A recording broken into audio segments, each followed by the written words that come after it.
Alright, we're back with Smarter Scouting with SkillCorner, our short video series that focuses on the process of finding different player profiles within a specific position group, and this is episode 2. This time we are focusing on center backs.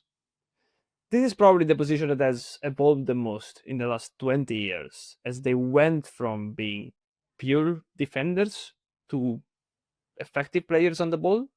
And we can think, for example, of Dean Huijsen now at Real Madrid, also because of his incredible passing skills, or on the opposite side, Mickey van de Ven, which is probably one of the fastest and most explosive guys out there. We are going into that direction today, as we are actually looking at defining and finding ball-playing center backs and physical center backs. What do they do?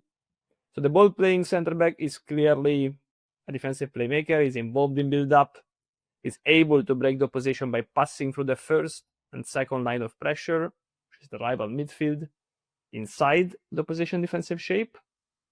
Off the ball, so by looking at movement, we see that he's actually looking for spaces to receive, either below the ball line, so gaining space, or following the action forward.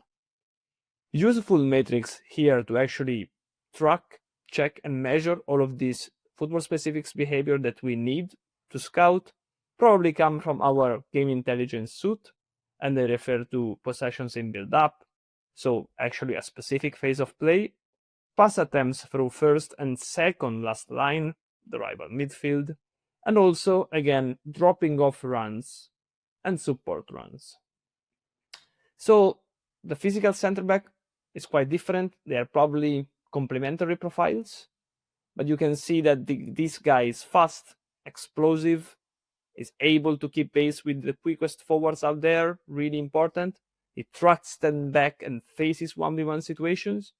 He's a player who is able to either regain the ball directly or stop the opposition action directly, but also to slow down the opposition and turn dangerous situations that the team is facing into organized defense. So again, we go into physical metrics, peak sustainable velocity and time to sprint, which probably is the best way to measure explosiveness, but also into the game intelligence suite for tactical and technical behaviors.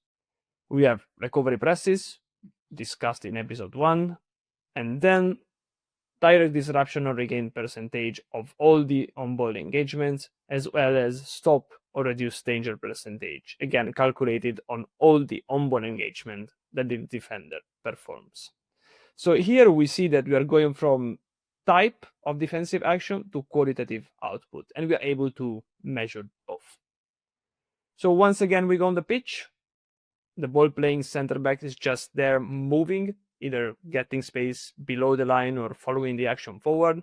He's passing the ball through the lines of pressure, either the first one or the second last one, the rival midfield, while the physical center back is fast, explosive, and it really helps us in defending.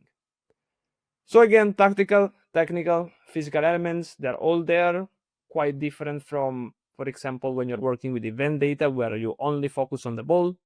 Out of 10 metrics, we will probably again be left with just 3, quite general.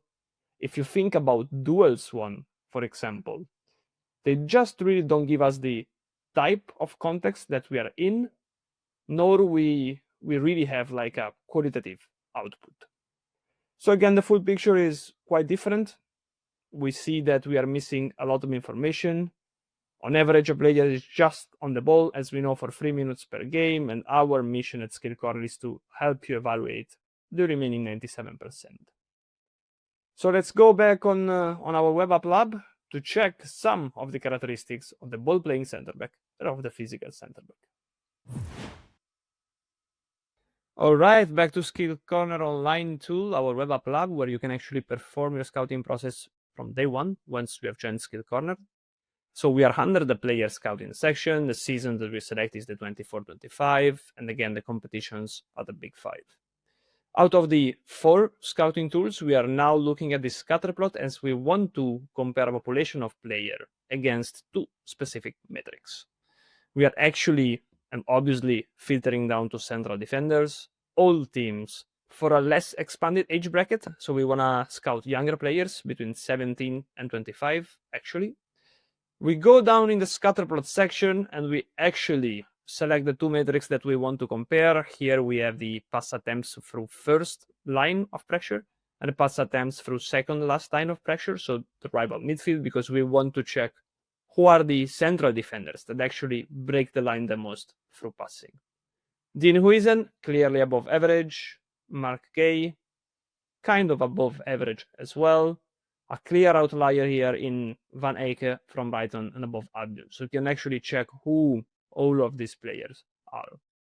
Now, if we go up and we want to select two metrics that are more specific, for example, to physical and aggressive center back, we just go here and say, for example, time to sprint and direct disruption or regain percentage, just like we have just seen before.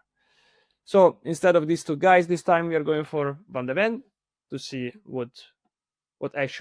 how he ranks in this specific matrix, and we see that he's above average for both, where obviously average time to sprint, the smaller the value, the better it is for us.